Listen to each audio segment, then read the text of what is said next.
Hey there, if you got this problem with the IKEA, and this is the IKEA Fixa drill, where it just won't, you can't release the drill bit. So if you're doing that and you're following, you can see, maybe I can see it, release arrow is pointing, lefty loosey.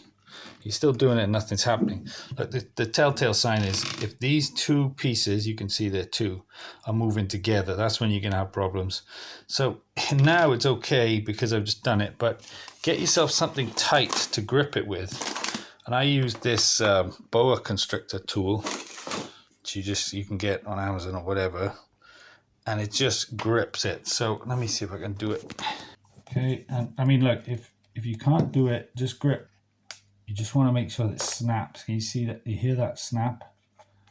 They need to be moving separately. If they're not, get yourself something tight like that you would open like a jam jar with or whatever, or this boa constrictor tool. And you just need to separate them. I think it's caused by over tightening, okay?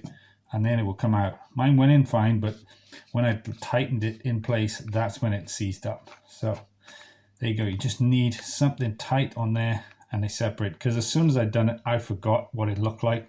It was all moving together, didn't feel right. So the chuck is actually just this one piece. So just get a good look at that. Okay, hope that helps. Check out this video for more. See you soon.